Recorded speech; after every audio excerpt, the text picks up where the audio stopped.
Bonjour à nouveau à tout le monde. Je vais partager la présentation.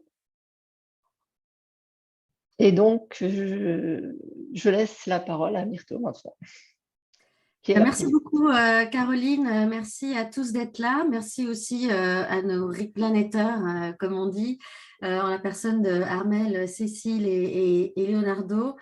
Alors, je ne suis pas connue pour être extrêmement synthétique et rapide, donc je vais faire un immense effort sur moi-même et vous allez en apprécier le résultat, j'espère. Mais donc très rapidement, et on aura l'occasion d'échanger après l'intervention de Leonardo, comme l'a souligné Caroline, sur qui est Replanet, qui sommes-nous. Alors, avant tout, rappeler qu'à la création de Replanet, ont présidé quatre mots, quatre concepts, qui sont d'abord celui de optimisme pour l'avenir et vers l'avenir. On considérait un petit peu tous que finalement, il y avait un sentiment un peu de découragement, des dépassements dans la société dans son ensemble. Et étant tous au contact de finalement ce qu'ont été et ce que sont encore les avancées humaines et le progrès, on pensait qu'il y avait au contraire matière à être optimiste et matière à envisager l'avenir positivement, sachant qu'on avait dans les mains finalement les moyens pour y parvenir. Le second terme, c'est celui de science. On entend beaucoup de déclarations comme quoi la science est importante dans le débat, qu'elle doit être reconnue, que ses résultats doivent être appréciés et intégrés dans les politiques publiques. On constate malheureusement que c'est devenu un terme un peu galvaudé et dont on ne voit pas forcément les résultats. Et donc, on voulait une association qui prenne au pied de la lettre, finalement, cette injonction de science. La démarche scientifique, les résultats scientifiques sont désormais des faits, une fois qu'ils ont été découverts, et qu'il ne s'agissait plus d'appliquer des opinions à certains sujets et que tout n'était pas politique et comme tout n'est pas économique et que bien sûr les principes physiques, chimiques, biologiques ont leur importance si on veut réussir à s'appuyer sur un vrai socle de connaissances pour aller de l'avant. Troisième terme, c'est celui de complexité. Encore une fois, le débat public est finalement assez partagé, voire polarisé sur un certain nombre de problématiques qui, encore une fois, sont factuelles, puisque de l'ordre des sciences techniques. Et on trouvait qu'il manquait un petit peu de recomplexifier le débat, de re-rappeler que finalement, on ne pouvait pas forcément accorder des valeurs morales, bonnes ou mauvaises, aux choses et qu'il fallait plus s'intéresser, se préoccuper de leurs usages et de leur mise en application et des contextes dans lesquels elles l'étaient. Et finalement, quatrième terme, celui de l'humain. On a tendance d'abord à oublier que l'humain fait partie des écosystèmes désormais de la planète et qu'il faut assurer aussi son bien-être à l'avenir avec son aide si on veut finalement préserver une planète entière, c'est-à-dire ses composantes physiques, climatiques, atmosphériques, ses composantes biologiques du vivant et puis sa composante humaine qui en fait une partie intégrale désormais. Voilà, donc optimisme, science, humanité et complexité, je pense que c'est quatre termes importants.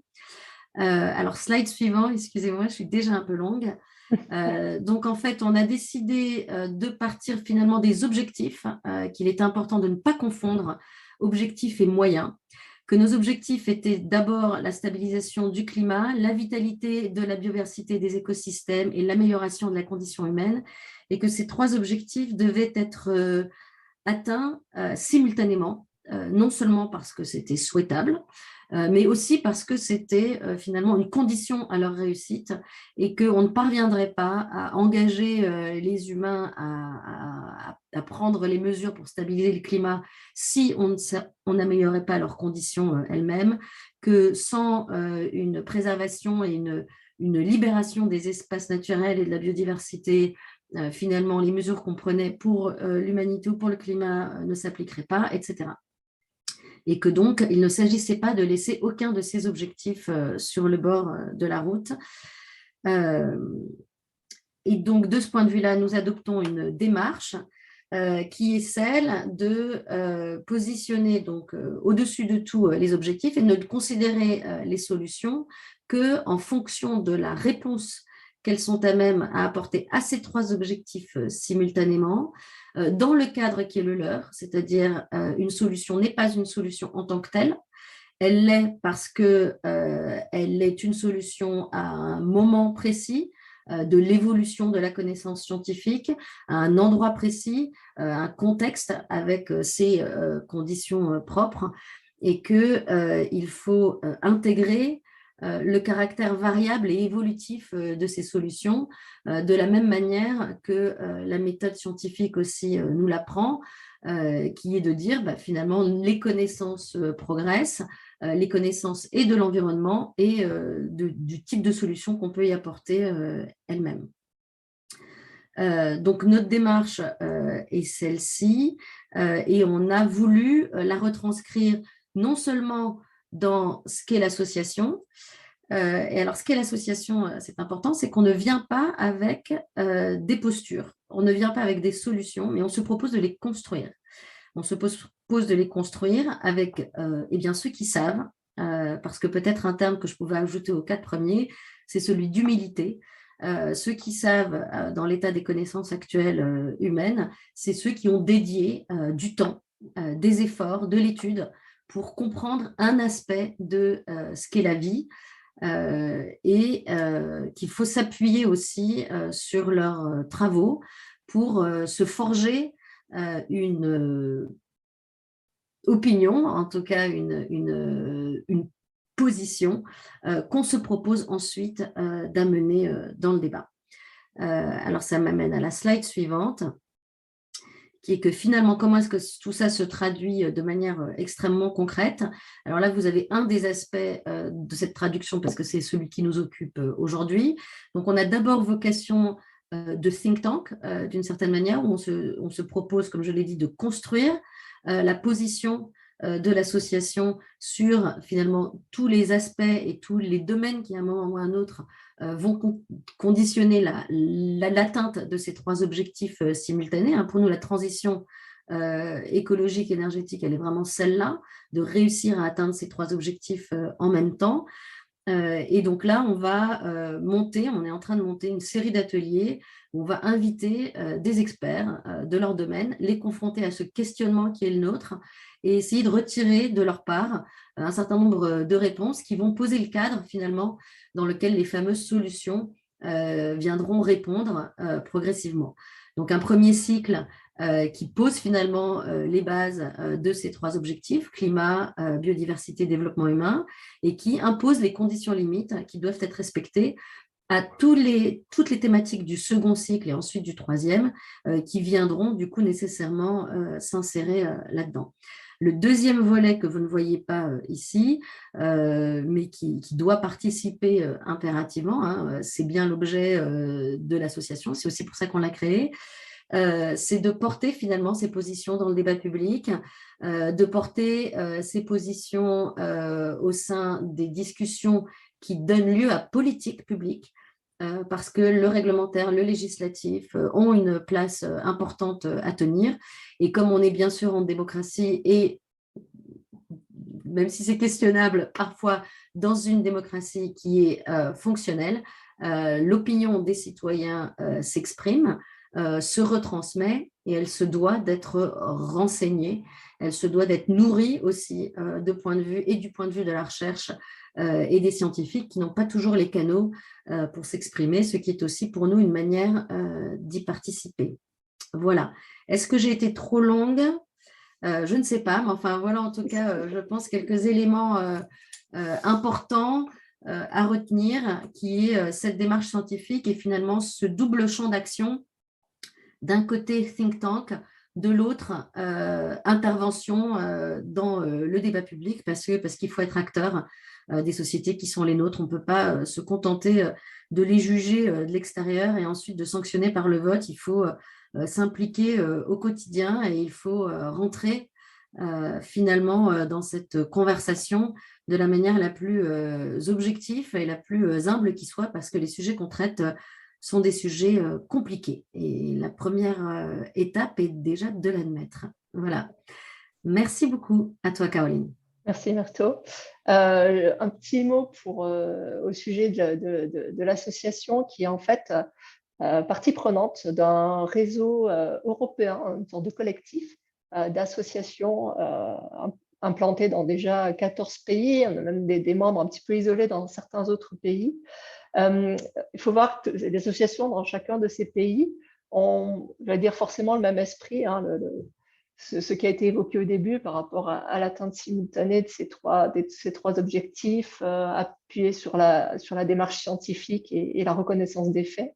Après, certaines ont une orientation plus portée sur l'énergie ou la biodiversité ou les biotechnologies, des choses comme ça, mais on se retrouve sur beaucoup de sujets et des actions en commun ont déjà eu lieu, notamment en lien avec la situation en Ukraine.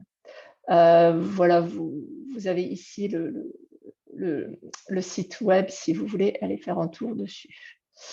En ce qui concerne l'équipe, pour revenir sur ce qu'a dit Myrto, donc c'est une équipe en construction et qui reflète effectivement la démarche. Il faut savoir que comme dans toute association, il y a un bureau avec les fonctions administratives, j'allais dire légales, mais dans le bureau sont inclus aussi les fameux délégués aux objectifs, à savoir climat, biodiversité, développement humain, de manière à ce que ces thématiques-là restent constantes et soient un socle pour tous les développements que l'association, toutes les orientations que l'association voudrait prendre. Il y a aussi une série de délégués aux solutions sur différentes thématiques qui font partie du conseil d'administration et qui sont les garants en fait de leur thématique. À savoir que ce sont eux qui mettent à jour, qui sont en charge je veux dire, de veiller aux connaissances les plus récentes ou les plus complètes sur leur thématique, de solliciter éventuellement d'autres experts, etc. Ce sont vraiment les pilotes de leur thématique. Toutes ces personnes-là sont bénévoles, y compris le support administratif que nous avons pour l'instant, on va y revenir. Et petit à petit, l'association va se renforcer avec des postes permanents, responsables projet et des stagiaires. Et ensuite, les membres actifs que vous pourriez éventuellement devenir chacun et chacune participant sont là pour apporter leur expertise, leur questionnement, leur envie de creuser un sujet et de débattre, de co-construire les ateliers, de participer aussi au réseau européen sur ces thématiques-là et d'être aussi dans la partie action, savoir quand il va falloir porter ces propositions dans le débat public. Ça peut être fait à un niveau local, bien sûr à un niveau national, mais c'est à ce moment-là aussi que les membres actifs ont toute leur place. Alors, comme plusieurs d'entre nous dans l'équipe sont présents aujourd'hui, je vais les laisser se présenter. Alors, j'essaie juste de remettre la liste des participants pour voir dans l'ordre. Donc, Myrto s'est déjà présenté, a dit quelques mots. Est-ce que tu veux rajouter quelque chose, Myrto? Écoute, non, pas particulièrement. Je trouve très bien que les autres membres se présentent et donc voilà, je vais laisser mon temps de parole. Ça marche. On va passer à Cécile, donc, qui est notre déléguée mobilité, aménagement du territoire.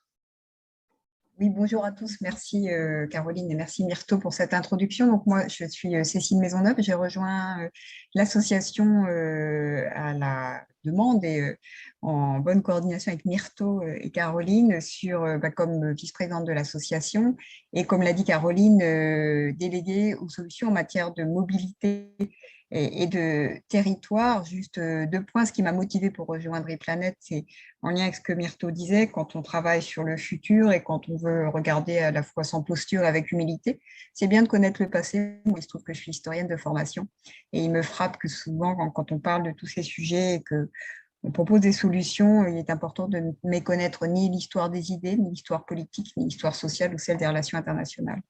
La deuxième raison, c'est que je crois au pouvoir de l'imagination et de la créativité infinie de l'esprit humain. Comme disait Bachelard, il faut que l'imagination prenne trop pour que la raison ait assez. Voilà, c'est ce qui motive ma démarche dans cette association. Donc, par ailleurs, moi, je préside mon entreprise qui s'appelle Décisive et qui fait de la recherche, du conseil et de la diffusion de connaissances sur les questions géopolitiques, politiques, énergétiques ou questions urbaines et territoriales. Et puis, je suis fellow à l'Institut Montaigne sur ces mêmes questions urbaines, territoriales et de développement durable.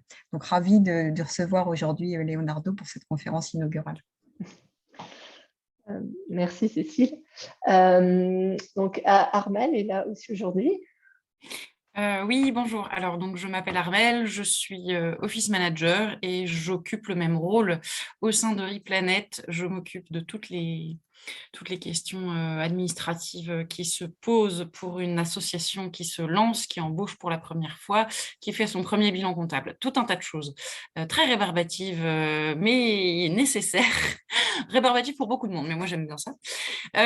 Et aujourd'hui, je serai aussi peut-être à l'animation du chat. Donc, je voulais juste vous rappeler que toutes les discussions que vous pouvez avoir au sein de cette présentation à propos de l'association, à propos de l'Alliance Replanet, à propos de la présentation que Leonardo va nous faire, n'hésitez pas à poser toutes vos questions dans le chat. Ça nous permettra d'animer la séance de questions-réponses à la fin. Et puis, je pourrais même que si des questions amènent une réponse technique ou une réponse courte, je puisse vous répondre en direct pendant la présentation. Voilà.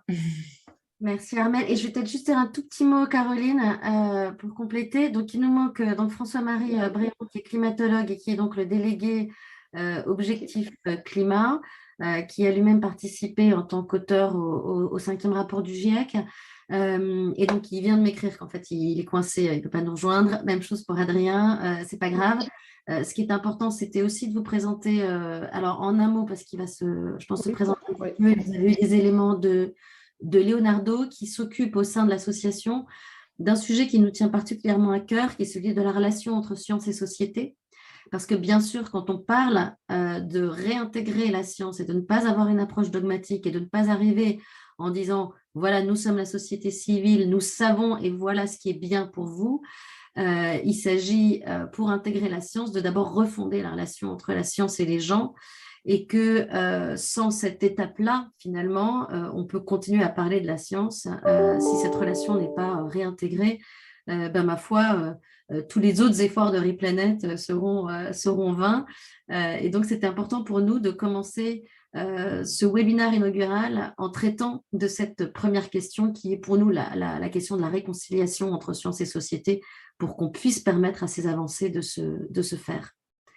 Voilà, merci. Bien, je crois que la parole est à Leonardo alors maintenant. Eh bien, la parole est à Leonardo et donc nous allons nous effacer. Voilà. C'est ça. Merci Leonardo. Donc notre délégué Sciences et Société. Vas-y. Alors, je vais te demander. Voilà, merci beaucoup. Merci Myrto, merci Caroline. Je suis très content de pouvoir partager avec vous un peu mon cheminement intellectuel, mes recherches dans son interaction avec les objectifs de Replanet que Myrto elle a introduit. Brièvement, moi j'ai 3 chapeaux parce qu'à la base je suis philosophe, mais après je suis devenu politiste et internationaliste ayant fait une thèse sur les conflits environnementaux. Donc, j'ai passé une bonne partie de ma jeunesse à travailler sur ces sujets-là. Et actuellement, je suis chercheur dans le département des sciences cognitives de l'École normale supérieure et je m'occupe justement des approches cognitives et évolutives au comportement politique. Donc, l'idée aujourd'hui, c'est d'introduire de manière simple, les moins universitaires possibles, mais bien sûr ancrés dans des données, dans la science, d'introduire un aspect clé que Myrto justement a évoqué, que c'est cette idée du progrès humain, de l'amélioration de la condition humaine, pouvoir savoir si qu'est-ce que c'est, est-ce qu'elle a eu lieu, comment est-ce qu'on peut la mesurer, si on peut la mesurer. Et surtout de voir pourquoi est-ce qu'elle est indispensable, j'utilise bien ces mots, pour les problèmes environnementaux, pourquoi ça va de pair les solutions environnementales avec ce qu'on va voir, qu'est-ce que c'est avec les progrès humains. et de voir vraiment quels sont les principaux obstacles qu'on rencontre aujourd'hui, aussi bien pour comprendre, pour pouvoir évaluer les progrès, mais surtout pour pouvoir les continuer. Donc voilà, les progrès. Il ne faut pas rentrer dans quelque chose d'extrêmement précis, dans des débats philosophiques pour pouvoir définir ce que c'est les progrès. Dans les résumés de la présentation, il y avait cette idée très simple de dire, bon, si hier j'avais faim et aujourd'hui je peux manger, c'est tout simplement du progrès. Bon, ça c'est la même chose avec la maladie et la santé, la guerre et la paix, etc. On peut continuer ainsi de suite. Nous avons cette situation si simple et ce qu'il faut se demander, c'est, bon, l'humanité, est-ce que d'une manière générale, prise non seulement dans les dernières années, nos décennies, les derniers siècles, mais dans son histoire, dans l'histoire de notre espèce d'Homo sapiens, donc au moins de 150 000, sinon 300 000 ans, est-ce qu'il y a eu des améliorations? Bon, on aurait tous tendance à s'accorder à dire que oui.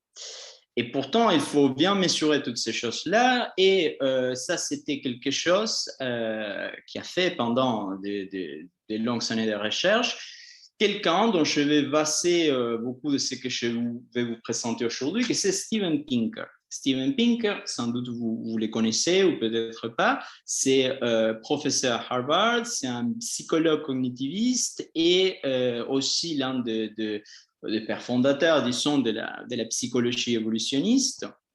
Et c'est quelqu'un qui a beaucoup contribué à la compréhension du fonctionnement de l'esprit humain. Donc, un livre que si vous faites des études en sciences cognitives, vous allez sans doute devoir lire, qui est How the Mind Works, comment l'esprit fonctionne, et qu'il a écrit dans les années 90.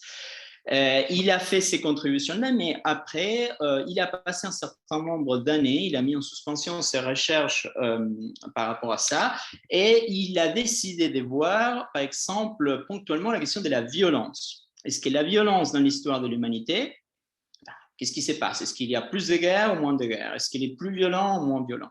Bon, sur la réponse, vous vous en doutez qu'il y a moins de violence.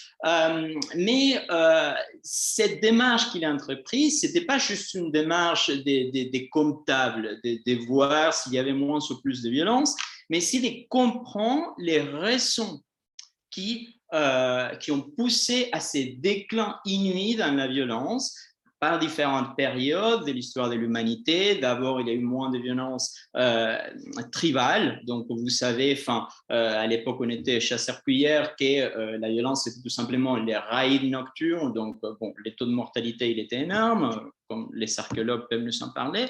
Et après, au cours de l'histoire, il y a eu aussi d'autres déclins de la violence, notamment, par exemple, l'homicide. Donc, depuis la fin du Moyen-Âge jusqu'à nos jours, en fait, tous les historiens de la criminalité s'accordent pour établir qu'il y a eu un déclin net des homicides. Donc, Pinker, ce n'est pas seulement établir ça, mais c'est essayer de comprendre les raisons qui ont poussé à ces déclins de la violence. Et là, c'est où les questions cognitives et les questions philosophiques commencent à s'imbriquer. Parce qu'il y a, d'une part, comprendre qu'est-ce qui nous pousse à la violence dans, disons, notre esprit, notre cerveau, quelles sont les raisons évolutives qui nous poussent à la violence, mais aussi les raisons évolutives qui nous poussent à la coopération.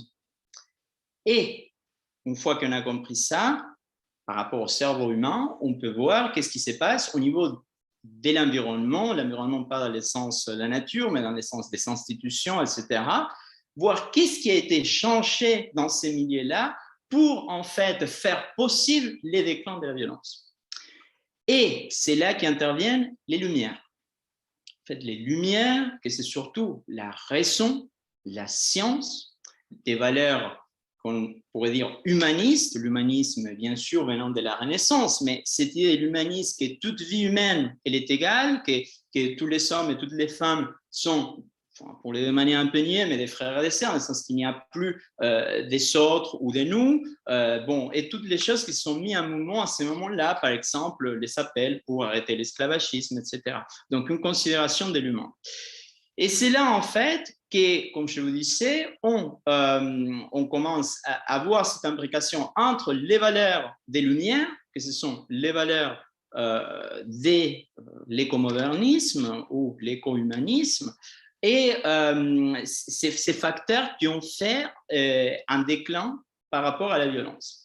Or, Pinker, ce qu'il a fait par la suite, parce que les livres dont je vous parle de la violence, c'est The Very Rangers of Our Nature, la meilleure partie en nous, traduit en français par Mathieu Ricard. Après, il a consacré aussi des études à d'autres aspects du monde, de l'humanité. Il a sorti un autre livre en 2018 appelé Enlightenment Now, les triomphes des Lumières. Et dans ces livres-là, il montre en fait comment c'est le cas, non seulement pour la violence, mais pour tout un tas d'autres choses, démontrer que l'humanité s'est améliorée. Comme je disais avant, par rapport non seulement à la guerre, mais aussi à la pauvreté, à l'accès en fait aux droits, que ce soit les droits humains en général, les droits des femmes, les droits de tout type de minorités, et puis les droits aussi de la nature, dans le sens des droits des animaux, etc. Donc, on voit clairement une amélioration à ce niveau-là.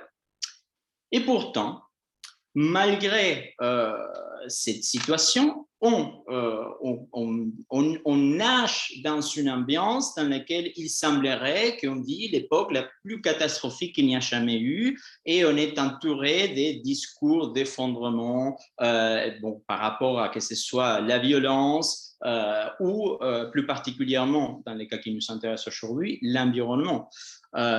J'ai décidé de ne pas vous noyer dans des données, des PowerPoint, etc., pour que ça reste un peu plus simple et surtout sympathique.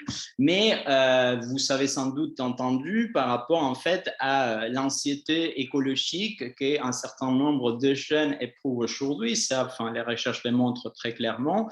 Donc bon, on pourrait dire c'est clair qu'il y a un problème par rapport à l'environnement. Mais pourquoi en fait cette anxiété? Pourquoi est-ce qu'on croit nager dans cette situation si terrible quand les progrès, en fait, les choses se sont améliorées? Bon, c'est là en fait qu'il faut considérer un certain nombre de facteurs. Pour commencer, les news, les infos.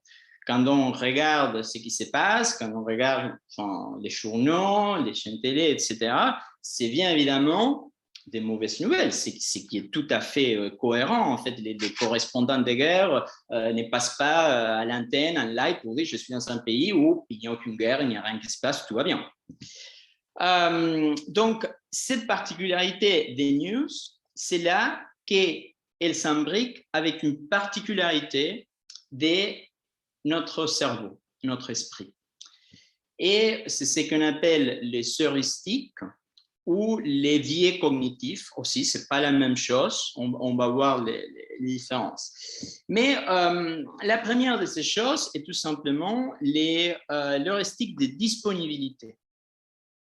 L'heuristique de disponibilité est simplement que notre cerveau, ça c'est quelque chose qui vous avez sans doute entendu parler de Daniel Kahneman, les prix Nobel.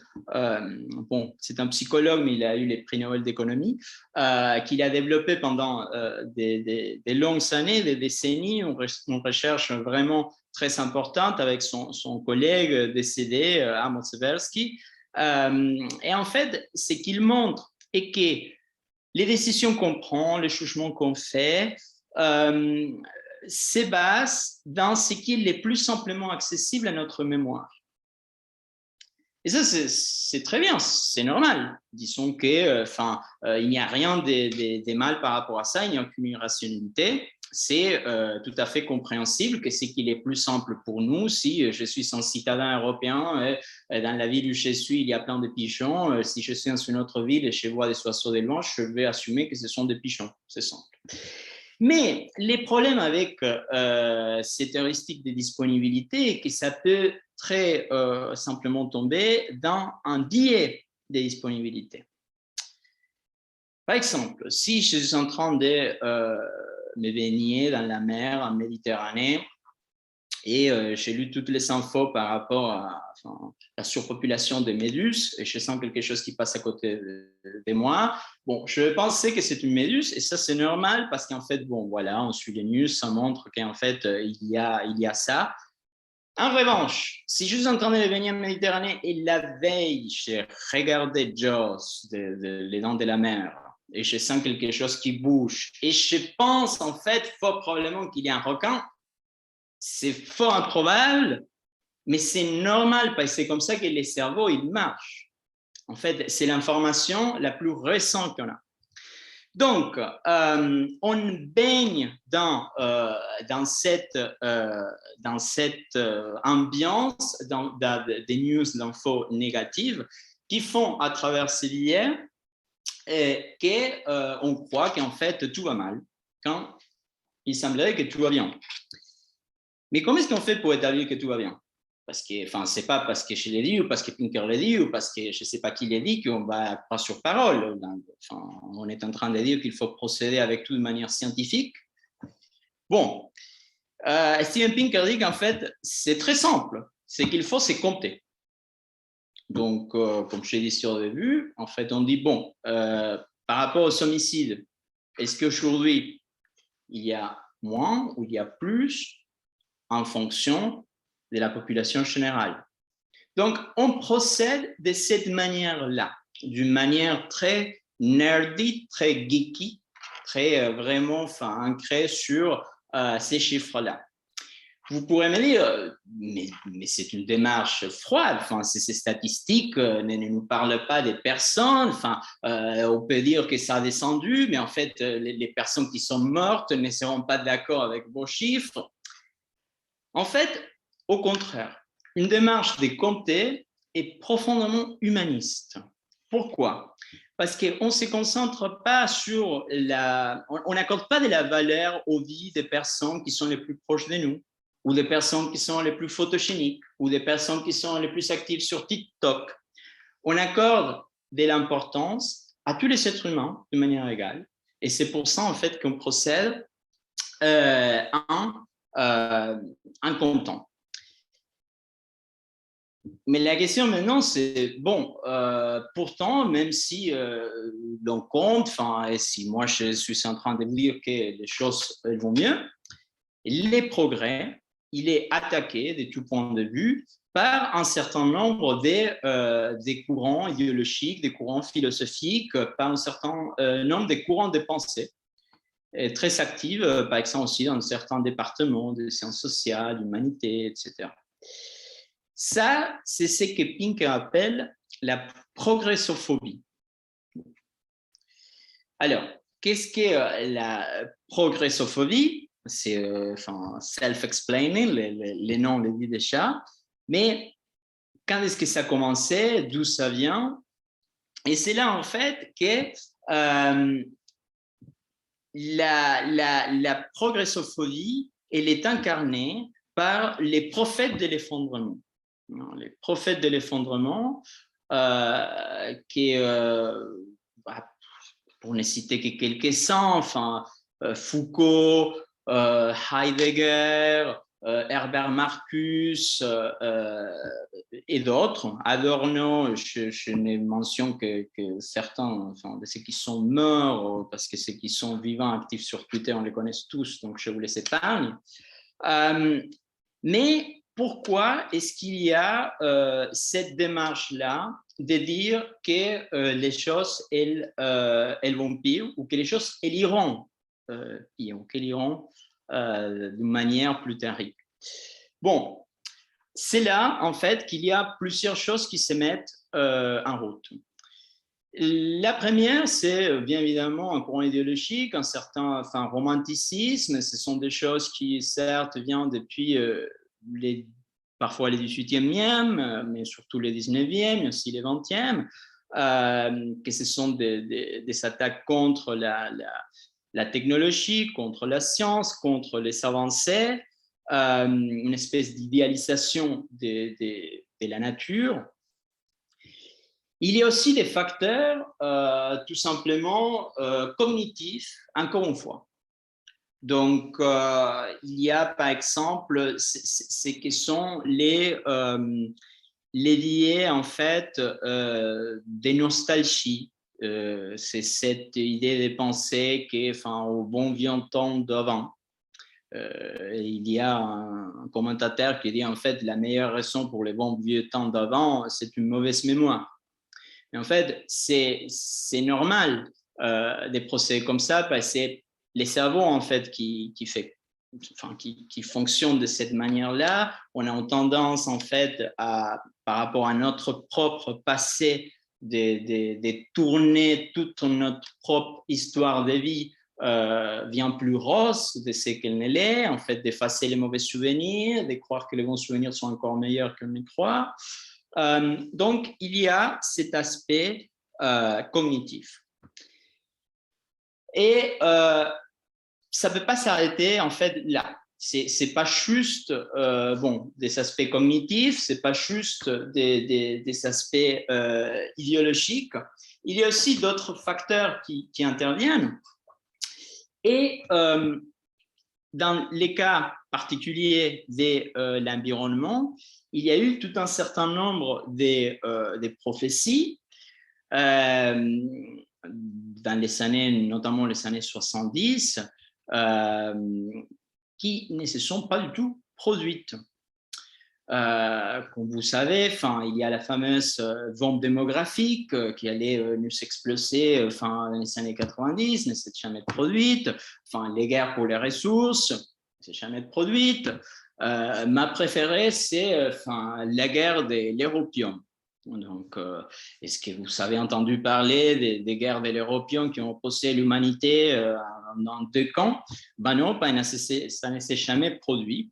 En fait, l'europium, c'est une terre rare qui était fondamentale pour les tubes cathodiques des TV à couleur à l'époque. Donc, dans les années 70, il y avait un certain nombre de chercheurs sur des questions environnementales qui disaient que ce qui était vrai à l'époque, c'était tout à fait vrai, qu'en fait, il n'y avait pas les ressources d'europium et que du coup, en fait, il y aurait des affrontements, ça allait devenir tellement rare que seulement les plus riches pourraient avoir des télévisions à couleur. Les problèmes avec les guerres de l'europium qui ne se sont jamais produits est tout simplement qu'à ces moments-là, pendant que des chercheurs disaient ça et prophétisaient l'effondrement à ce niveau-là, il y avait d'autres chercheurs qui étaient en train de découvrir, d'en se dire, ou de s'aimer les premières recherches de ce qui allait après devenir les écrans LCD qui utilisent des matériaux tout à fait courants, comme nos écrans d'ordinateur sur lesquels nous nous regardons à ces moments. Donc, ça, c'est un bon exemple des prophéties environnementales qui ne se sont pas produites. Mais pourquoi, en fait, est-ce qu'on fait systématiquement ce type de prédictions, de prophéties? On les fait, ça fait un certain nombre d'années, on les fait aujourd'hui encore. Il y a, encore une fois, plusieurs raisons pour cela, mais l'une de ces raisons est fondamentalement de considérer les avancées technologiques comme si elles allaient se maintenir là au moment dans lequel on fait la prédiction. Je ne sais pas si vous voyez ce que je veux dire. En fait, on considère nos avancées technologiques telles qu'aujourd'hui, par exemple, comme on disait dans les années 70, et parce qu'on croit que ça va continuer comme ça, du coup, en fait, on assume que les choses vont continuer dans cette lignée-là. Il y a un physicien, professeur à Oxford, David Deutsch, qui il nous dit, par exemple, imaginons que tout un certain nombre des prédictions environnementales se seraient faites au début du XXe siècle. Il ne serait pas pu prendre en compte, par exemple, l'énergie nucléaire, parce qu'au début du XXe siècle, on est encore à quelques années de la découverte de la radioactivité, pour commencer. et un demi-siècle de pouvoir utiliser l'énergie nucléaire. Donc, il y a cette idée en fait qu'on fait un diagnostic à ces moments-là. Et là, c'est où intervient un autre facteur qui entrave les progrès humains et qui fait en fait qu'on ne peut pas considérer d'autres options, et que c'est justement les dénialismes, les dénis scientifiques. Donc ça, c'est l'une des choses sur lesquelles je travaille actuellement. Mes recherches actuellement portent sur ça. Pour commencer, je vous dirais que c'est vrai que ça existe, mais on ne va pas non plus être des prophètes nous-mêmes de l'effondrement à ces niveaux-là. Et on voit aussi, tous les indicateurs montrent que plus les pays deviennent développés, plus en fait les gens ont d'éducation et plus de confiance dans la science il y a. Pourtant, c'est un phénomène qui est en train de devenir de plus en plus dangereux. Pourquoi? Parce que les dénis scientifiques que l'on voit, par exemple, par rapport aux climatiques, par rapport aux vaccins, par rapport aux organismes génétiquement modifiés, on peut donner tout un tas d'exemples. En fait, tous ces dénis des sciences s'accordent très bien avec nos croyances politiques. C'est ce qui, en fait, ça a plusieurs définitions, ce sont des constructions, des concepts en psychologie différents, mais c'est les raisonnements motivés, ce sont les biais de confirmation et les biais d'autoconfirmation surtout. Ces biais nous affectent tous de la même manière, et toutes politiques confondues, parce qu'il y a eu certaines études, peut-être vous avez entendu parler que, par exemple, les champs de droite, ils nient la science. C'est vrai, les champs de droite, par exemple, vont nier la science dans cet aspect-là, mais les champs de gauche vont nier tout autant la science dans cet autre aspect-là. Donc, en fait, dans une société comme celle que l'on peut constater aujourd'hui, de plus en plus polarisée, dans une société où on a des réseaux sociaux qui frappent dans les boutons évolutifs les plus primals de l'être humain, les tribalismes, etc., cette déni des sciences, en fait, peut devenir un risque majeur. Pourquoi? Parce que les progrès humains n'est pas linéaire. En fait, qu'une chose soit produite d'une manière constante, ça ne veut absolument pas dire que ça pourra continuer à se produire de la même manière. Sur ça, les prophètes de l'effondrement n'ont pas raison, mais ils ne sont pas torts par rapport à la possibilité d'un effondrement. On l'a vu à plusieurs moments de l'histoire. Donc, ça, c'est aussi les motifs majeurs du souci des Pinkers ou de tous ces gens qui sont erronément étiquetés comme optimistes démesurés. Ils ne sont pas dans un optimisme, ils sont dans, en fait, l'établissement des faits, mais aussi souligner ce qu'il y a possibilité, ces progrès, et tout ce qui peut les mettre en risque. Il y a en fait une belle définition de l'optimisme faite par ceux qui se moquent des gens en fait, qui soulignent les avancées, les progrès humains, que c'est en fait Pangloss, les professeurs Pangloss du Candide de Voltaire. Et vous savez, Pangloss, en fait, c'est cet professeur de philosophie, métaphysique, théologie et autre chose qui dit que les mondes dans lesquels on est les meilleurs des mondes possibles. Mais en fait, Voltaire, il n'est pas en train de se moquer de l'optimisme, il est en train de se moquer plutôt du fatalisme de ce qui à l'époque était en fait la chrétienté qui en fait, il y avait une certaine réjouissance dans les souffrances, dans nos pâtures actuelles, et l'effet de dire, bon, Dieu l'a voulu ainsi. Et vous vous souvenez sans doute de la fin du Voltaire, qui est devenu l'une des leitmotifs des Lumières, que c'est l'idée de cultiver son jardin. Cette idée de, bon, qu'est-ce que ça veut dire de cultiver son jardin? C'est pas simplement s'occuper, c'est surtout cette idée en fait qu'on a un pouvoir, les humains, pour changer notre destinée. On l'a toujours eu. Il y a 10 000 ans, quand on a inventé l'agriculture, on a eu un impact majeur sur l'environnement, mais on a eu un impact aussi sur notre propre lignée évolutive. On n'était plus des chasseurs-cueilleurs. Et c'est là, en fait, que je voudrais finir avec, encore une fois, David Deutsch, parce que Deutsch, en fait, il voit là, dans cette capacité humaine à cultiver son jardin, ce qu'il appelle les principes de l'infini. En fait, les progrès, ce n'est pas quelque chose de constant, parce que les progrès, c'est trouver des solutions aux problèmes qui se posent devant nous. Mais chaque fois qu'on trouve des solutions, il y a d'autres problèmes qui apparaissent. Donc, les progrès en soi n'est pas constant, mais soutenable. Soutenable dans le sens que c'est la seule chose qui peut être soutenable, parce que c'est cette idée de pouvoir faire face à des nouveaux problèmes à travers justement la raison, la science, l'humanisme. Et dernier mot sur ça, par rapport, en fait, je disais tout à l'heure, les prophètes de l'effondrement qui se sont trompés, mais non seulement ils se sont trompés parce que rien de tout ce qu'ils disaient qu'elle allait se produire ne s'est pas produit, mais aussi parce que les contraires s'est produit. Et on revient justement là à cette idée du progrès humain comme meilleur allié de la planète.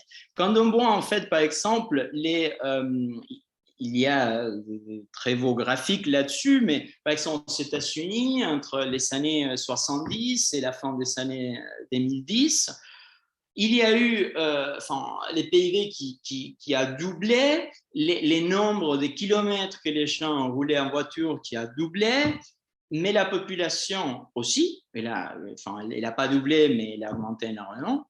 Mais, par exemple, au niveau de la pollution atmosphérique, la pollution de l'air, ça a diminué. Donc, il y a cette idée, en fait, que la richesse, non seulement elle a un impact sur nos possibilités de connaissances scientifiques, mais aussi sur la manière dont on peut avoir un rapport à l'environnement, parce que plus on est riche, moins on a à se soucier de l'immédiat, plus on peut avoir les luxes de s'occuper des générations futures et de l'avenir de la planète. Merci. Merci, Leonardo. J'ai quelques questions aussi, mais je vois que Cécile a déjà levé la main. Je te laisse la parole et je vais. Et après, pour les autres participants, n'hésitez pas à lever la main. Vous pourrez aussi prendre la parole. Merci beaucoup, Caroline. Merci, Leonardo. C'était vraiment passionnant et on pourrait en parler pendant des heures. Moi, j'avais deux questions. La première sur le rapport à la science et la deuxième, ce que tu as dit, une question sur le rapport à l'histoire. Sur le rapport à la science, très intéressant là, quand tu dis effectivement par rapport aux innovations qu'on voit surgir aujourd'hui pendant que d'autres professent l'effondrement, on voit bien qu'ils raisonnent toutes choses égales par ailleurs, c'est-à-dire qu'ils projettent le présent vers le futur et dénient toute possibilité d'innovation. Et ce qui est intéressant, c'est que leur grand discours, c'est de dire, mais oui, mais vous raisonnez, vous qui croyez au progrès, vous raisonnez sur une innovation de rupture, c'est-à-dire que vous raisonnez sur des choses qui n'existent pas encore. Et ce que je trouve paradoxal, c'est qu'eux aussi raisonnent sur quelque chose qui n'existe pas encore, c'est-à-dire par exemple la sobriété des usages. Moi, je suis très, on peut en reparler, le terme de sobriété me choque énormément et tout, qui est tout aussi improbable, si on entre dans leur raisonnement, que leur innovation de rupture. Et là, je trouve que ça, c'est un rapport à la science qui m'ennuie, parce que d'un côté, il y a la science fondamentale qui dirait c'est pas possible, mais en revanche, quand c'est de la science sociale, ils estiment que tout est possible. Or, je ne pense pas que certaines sobriétés d'usage, par exemple sur la mobilité, je ne pense pas que ce soit possible, parce que la mobilité, c'est autre chose que des gens accros à leur voiture, et c'est bien d'autres choses dans les représentations et dans l'histoire. Donc, qu'est-ce que ça nous dit aussi, ce qui se passe aujourd'hui, sur visiblement cette idée qu'il y a deux sciences. Il y a une science sérieuse et puis il y a une autre science qu'on peut changer comme ça et qui bougerait parce qu'ils ont décidé que ce serait possible que ça bouge. Le deuxième point, c'est sur le rapport à l'histoire. Ce que tu décris finalement à travers ce rêve de l'âge d'or, ces prophéties. Moi, je vois une opposition, mais c'est peut-être pas aussi simple que ça, entre l'histoire linéaire et l'histoire cyclique. On a l'impression que c'est des gens finalement qui, déniant à l'individu sa propre capacité à penser et à améliorer sa situation, l'inscrivent dans cette histoire cyclique finalement qui n'avance pas vers quelque chose, vers un but, là où d'autres disent qu'au contraire, l'histoire est linéaire et progresse. Et là, bon, c'est une question un peu d'intello, mais parmi tous les penseurs que tu as cités, il y en a quand même beaucoup qui sont des marxistes. Donc, le marxisme, c'est aussi une visée téléologique. Donc, comment est-ce qu'on réconcilie cette approche entre histoire cyclique et histoire linéaire par rapport à cette origine souvent marxiste de la réflexion? Merci. Je ne sais pas, Caroline, si je réponds tout de suite ou oui, ok. Donc, par rapport aux deux vitesses de la science, oui, là, je suis entièrement d'accord avec toi que je pense qu'il faut faire la distinction. Enfin, je suis d'accord avec toi sur le fait qu'il y a un problème. C'est juste que si je commence surtout à m'attaquer à mes collègues en sciences humaines et sociales, je pense qu'on aura jusqu'à la semaine prochaine. Mais je pense qu'il faut pas. Enfin, une chose c'est l'université, une autre chose c'est la science. Et en fait, ça je pense aujourd'hui, on est en train de les voir. Il y a énormément de travaux qui sont en train d'être faits sur l'université et aussi bon, des initiatives pour essayer de résoudre le problème. Donc, je pense notamment à Heterodox Academy du psychologue social Jonathan Haidt. Mais il y a en fait un livre très intéressant d'un grand psychologue cognitiviste, Kate Stanovich, qui vient de publier en fait un résumé de plusieurs décennies de recherche. Et en fait, lui dit sur cette question, il dit bon, les deux vitesses de la science, qu'on prend, ce qui nous plaît, ce qui nous plaît pas. Je sais pas si c'était ça que tu voulais dire. Et en fait, la conclusion de Stanovich, en parlant justement des biais d'autoconfirmation, etc., et en fait, lui, il parle de la cécité d'autoconfirmation. Là, on n'est plus dans les biais d'autoconfirmation, on n'est plus dans les biais de confirmation, mais on est dans la cécité d'autoconfirmation. Qu'est-ce que ça veut dire que ça? Que les gens les plus intelligents et qui ont un très fort ancrage idéologique sont ceux qui persistent le plus dans leurs erreurs. Or, où est-ce qu'on trouve des gens qui sont très intelligents, qui ont plein d'outils rhétoriques à leur disposition et qui ont un fort ancrage idéologique à l'université? La solution de Stanovich, elle est assez brutale parce qu'il lui dit en fait que toute université qui n'a pas une diversité de points de vue ne doit plus recevoir de financement.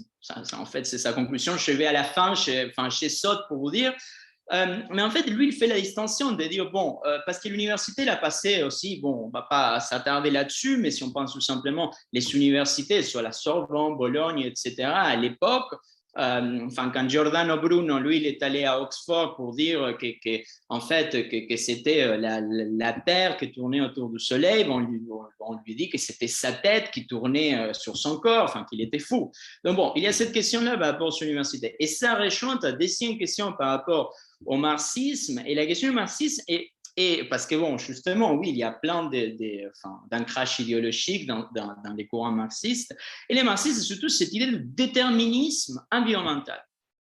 Et ça ne considère pas, et il y a des études passionnantes là-dessus, bien sûr, bon, Karl Popper, on peut penser sur la critique du marxisme, mais il y a cette étude qu'après, on voit aujourd'hui un certain nombre des traités sur l'environnement qui voient la géographie comme une destinée. Et en fait, là-dessus, je pourrais m'attarder, je ne vais pas prendre beaucoup de temps parce qu'il y a oui, d'autres questions, mais justement, ce n'est pas du tout ça. Il n'y a pas du tout de déterminisme environnemental. Oui. Oui, je reprends la question. Ah, Valérie est revenue. De Valérie qui mettait en avant le fait que le GIEC n'est certainement pas une prophétie. Je ne sais pas si Valérie, il se trouve qu'on se connaît, tu veux en rajouter, expliciter peut-être ta question? Oui, entre autres, le problème, moi je vois les choses un petit peu différentes au point de vue du progrès. Comme dit Étienne Klein, on ne parle plus du progrès maintenant, on parle surtout d'innovation, qui est un rythme beaucoup plus accéléré que le progrès. Et donc, en fait, ce n'est pas linéaire, comme l'a dit Leonardo. Mais le fait que le rapport du GIEC rappelle quand même qu'il y a le carbone, le CO2 persiste dans l'air beaucoup plus longtemps que ce qu'on fait en ce moment. C'est-à-dire que toute amélioration ou tout progrès scientifique doit avoir une temporalité qui est de plus en plus accélérée par rapport à ce qu'on met dans l'atmosphère, par rapport au climat.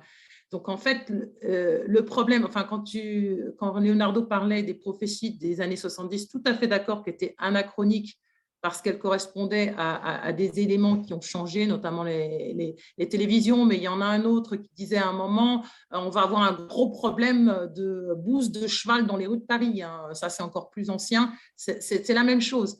Mais là, par contre, il y a quand même une réalité par rapport au CO2 qui est dans l'atmosphère et comment répondre à ces… Alors, justement, moi, je ne pense pas que c'est des prophéties pour l'instant, mais il faut quand même voir qu'il y a des choses qu'on a fait et qu'on ne pourra plus changer dans les 20 années à venir par rapport au CO2 qu'on a mis dans l'atmosphère.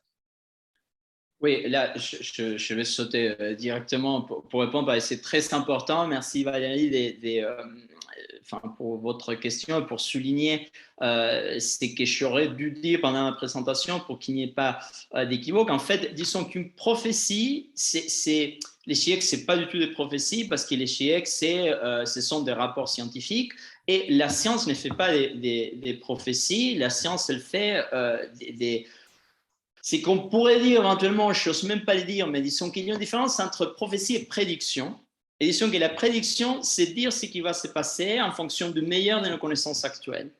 Donc, disons, dans cette critique par exemple, je mentionnais Steven Pinker, de David Dodge, etc., par rapport en fait à cet imaginaire de ce qui va suivre, il y a à tout moment en fait une mise en rapport avec le fait que les GIEC, ce qu'ils disent, c'est établi tout simplement parce que les consensus scientifiques, il y a sur 60 000 scientifiques, il y a littéralement 4 qui ne sont pas d'accord avec l'origine anthropogénique du changement climatique et sur ce qui va se produire. Ça, c'est la base. Après, c'est vrai qu'il y a d'autres choses sur lesquelles on peut bâtir. Et la question n'est pas tant par rapport au diagnostic sur lequel la science elle est claire. La question, c'est par rapport à qu'est-ce qu'on peut faire. C'est là où il y a en fait les débats sur les politiques publiques à suivre. Merci. Greg a une question également. Je crois que j'étais après Myrto, moi. Mais Myrto va te laisser la parole, je pense. C'est bon, Myrto? Ah, on t'entend plus. Oui, bien sûr, bien sûr. Vas-y, Greg. Moi, j'avais une question sur l'aspect collapsologique de la question. Est-ce que c'est une tendance franco-française? On a l'impression, et vous citiez Pinker, qui est plutôt américain et anglo-saxon, est-ce qu'il y a une tendance franco-française et européenne à la collapsologie, ou est-ce que c'est quelque chose qu'on retrouve partout et avec la même intensité? Alors, ma tendance à dire que non, en fait, c'est très courant dans le monde anglo-saxon. J'irai contre tout ce que je viens de dire si je me prononce sur quelque chose sur lequel je ne connais pas les données parce que je ne sais même pas s'il existe des données par rapport à comparer la collapsologie dans les mondes francophones ou anglophones. C'est que je peux vous dire par rapport en ayant connaissance de ces deux mondes-là qu'il y a toute une littérature extrêmement vaste aussi dans les mondes anglo-saxons et en fait l'auteur le plus connu, il y en a plusieurs, mais je dirais Naomi Klein d'une certaine manière, c'est l'étendard de la collapsologie aux États-Unis. Finalement, ce sont des mouvements dans l'idée de dire, bon, en fait, notre système capitaliste, il n'est pas du tout soutenable, donc les changements climatiques, ça va être juste l'occasion de pouvoir s'en débarrasser du capitalisme, parce que sinon, collapse. Donc, voilà un peu la logique, et cette logique, elle est très répandue. Aussi dans un certain nombre de courants en Amérique latine, des courants de pensée, etc.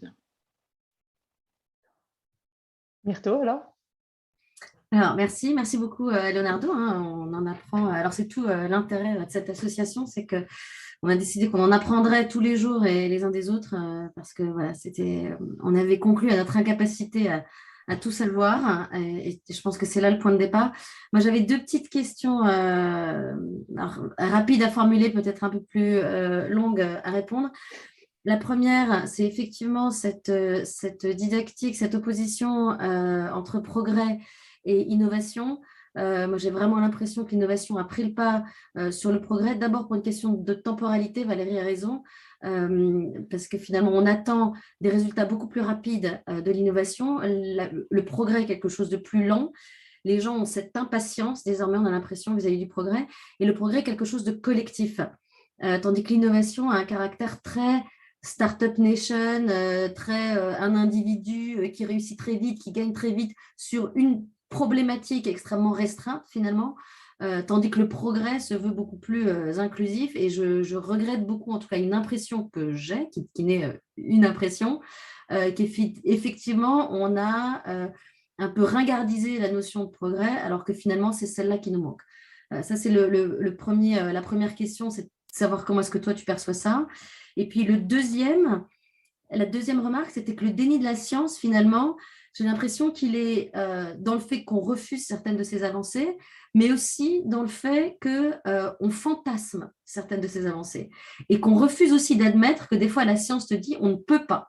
Il y a des choses qu'on ne sait pas faire ou qu'on ne saura pas d'ici là parce qu'on ne peut pas transgresser des principes physiques de la nature, la gravité, le stockage de l'électricité. Typiquement, c'est un vrai sujet, et non, on ne parviendra peut-être pas dans les temps à réussir à transformer ces problématiques-là.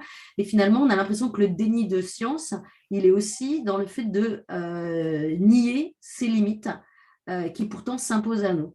Et donc là, on est dans l'opposé de ce que devrait être l'humanité de l'humain vis-à-vis de la nature, de la part de gens qui pourtant se réclament de la nature. Et donc, ça rejoint un peu ma première question. C'est un peu pour ça que je les ai formulées en même temps. Alors, Léonore, juste pour dire, avant que tu répondes, Clara a ensuite une question, puis comme nous avons déjà dépassé l'horaire, après, on arrêtera la session. Donc, je vais faire très, très court. Merci Myrto pour ces questions. À la première question, mon opinion, et à la deuxième question, les faits. Par rapport à ta première question, oui, merci, parce qu'en fait, j'avais oublié ces points que Valérie avait mentionnés.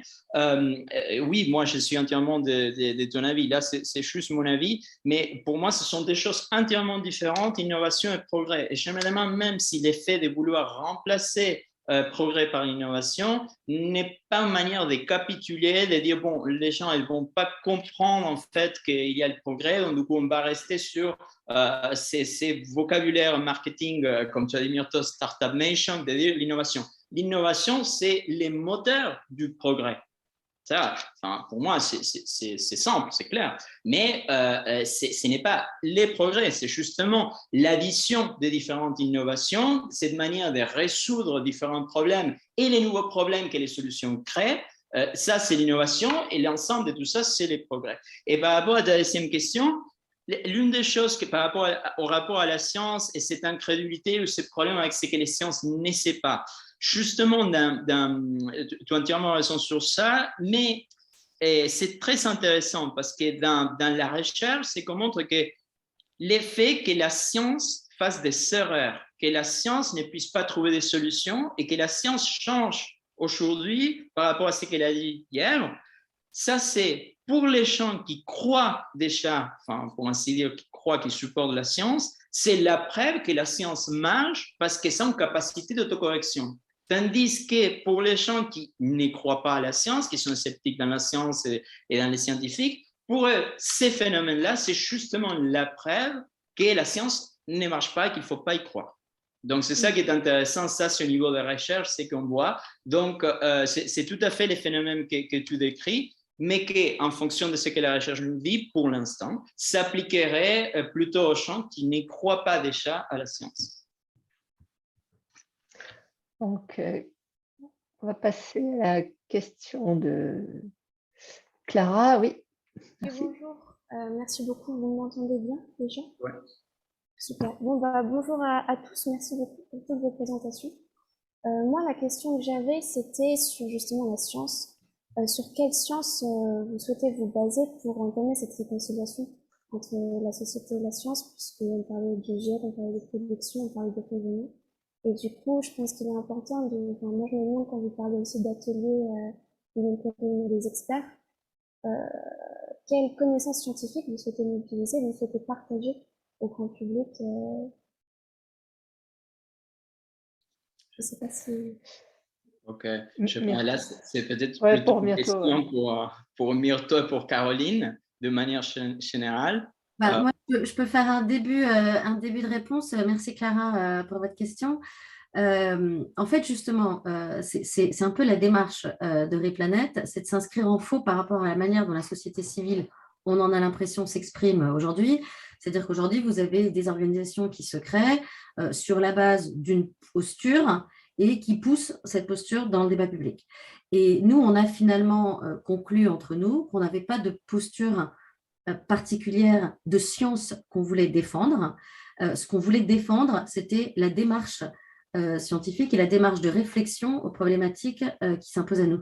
D'où le fait de n'admettre comme point de départ que l'atteinte simultanée de ces fameux 3 objectifs et le fait qu'on considère que la science et le progrès sont un outil qui doit être utilisé, que la technologie n'est rien d'autre que de la science appliquée, finalement, et qu'il ne s'agit pas de renier l'un au bénéfice soi-disant de la vision marketing ou théorique qu'on pourrait avoir de l'autre, et qu'on va créer ces ateliers.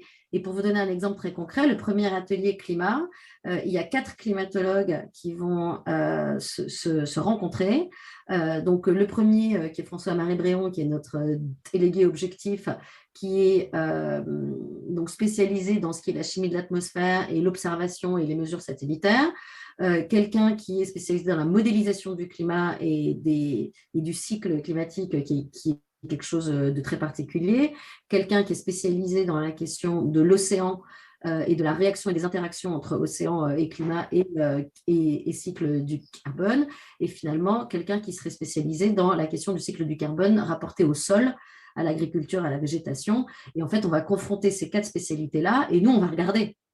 Et on va leur dire quel est le cadre et les conditions limites que vous donnez aux autres. Et typiquement, quelqu'un comme Cécile va devoir prendre ces conditions-là comme étant les conditions d'entrée, les données d'entrée de sa réflexion à elle sur l'aménagement du territoire et la mobilité, mais aussi celles que va lui donner le développement humain et aussi celles que va lui donner la question de la biodiversité et des écosystèmes, et qu'elle va devoir respecter dans sa recherche de solutions les conditions apportées par ces 3 types d'objectifs. Et notre objectif, qui est un peu ambitieux et peut-être un peu conceptuel et théorique comme ça, c'est de progresser petit à petit et de voir finalement ce que chacun des ateliers va fournir, de choisir 1 ou 2 des positions qui auront émergé de ces ateliers et de faire en sorte qu'elles soient connues, si elles ne le sont pas déjà, dans le débat public, afin d'apporter un petit peu de mesure, de complexité, pour ne pas être forcément dans une vision tout noir ou tout blanc des différents points de vue qui s'expriment. Ouais. Je ne sais pas si j'ai répondu à ta question, Clara.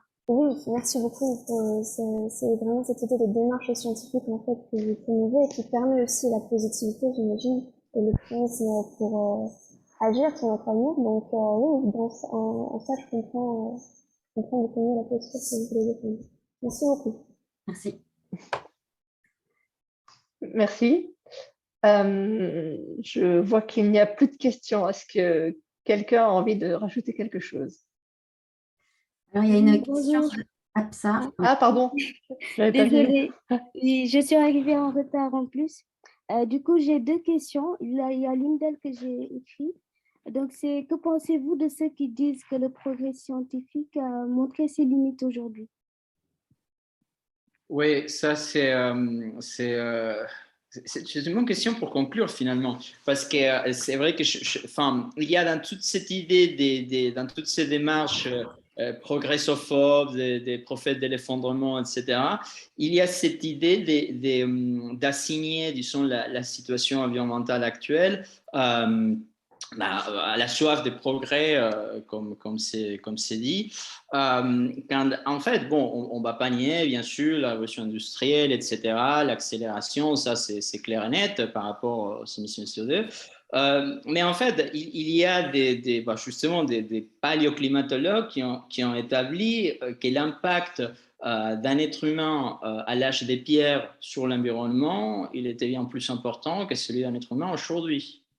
Enfin, quand vous prenez en compte les nombres humains qui habitaient à ce moment-là, on est en train de dire surtout après l'agriculture, ça fait 10 000 ans, et aujourd'hui. Donc, oui, l'être humain a un impact sur l'environnement. Mais en fait, ça, c'est l'un des principes, justement, de l'écomodernisme ou l'écuménisme, cette idée de dire, en fait, d'accepter l'entropie. L'entropie, en fait, c'est la 10e loi de la thermodynamique, cette idée qu'en fait, essayer de conserver, en fait, disons, de conserver un état, ça va produire nécessairement une altération dans les autres entités vis-à-vis lesquelles j'interagis. Donc, certainement, en fait, l'humain, dans sa survie, va avoir un impact sur l'environnement. La question, c'est de pouvoir, d'une certaine manière, accepter ça pour commencer, et ensuite, bien sûr, les mitiger, et les mitiger grâce à la science et à la technologie.